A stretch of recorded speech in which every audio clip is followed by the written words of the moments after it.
Yep. Still finding a balanced seat. All right. Align your shoulders and your hips with your heels and try to relax as much as possible. So let's continue to walk. If you're not sure what I'm doing right now, if you're not sure what a halt is, a half halt, or a balanced walk, please watch the previous videos and then come back to this one. But we're walking, and we can start the rising trot first because that's definitely the easiest.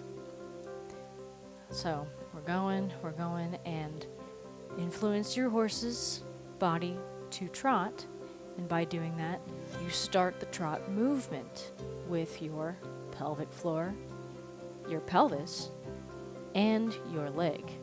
So if you have stirrups on, this is how you do it.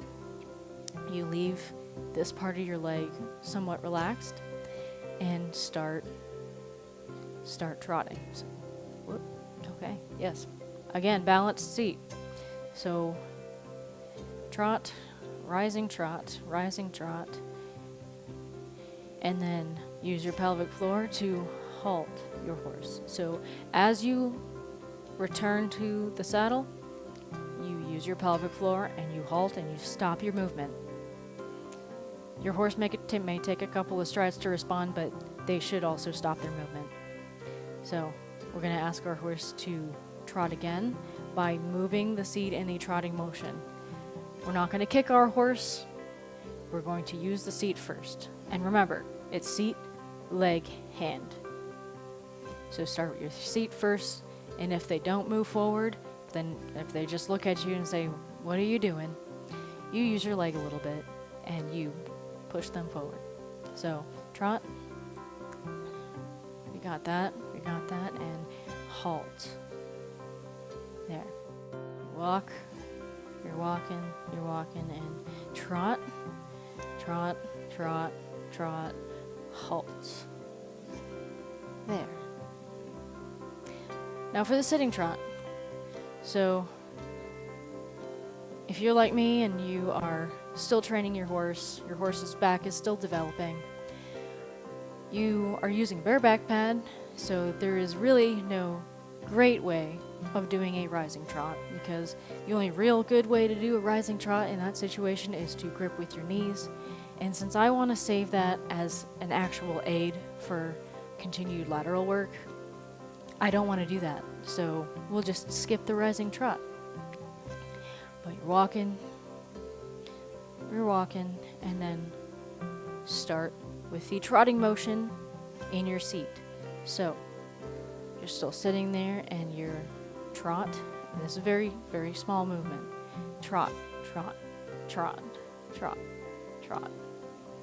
Very small movement. You're only using your leg for balance on your fitness ball horse. But there should be no weight in your heel, because there's no possible way of putting weight in your heel without stirrups. So trot, and then as you return back, use your halt and stop. Or you're walking, trot. You're tightening this when you come up, your trot, and then half halt, walk.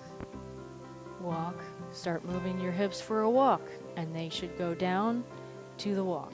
From here, you're walking, walk, trot. Yes, like I said, we're losing balance. Trot, halt. So here it is definitely hard for me to not use my leg while I'm on this balance ball, because I have my feet firmly put on the ground. But it is good practice, and when I get back on my horse, hopefully I'm just a little bit better. And I definitely want to be better for my horse, because he deserves better than just a so-so seat and a so-so rider. So I want to be that for him. So Thank you for joining me on this journey, and I hope that you've learned something, and I hope that you are also strengthening your seat to be better for your horse. So I hope you have a wonderful day and continue to improve your seat.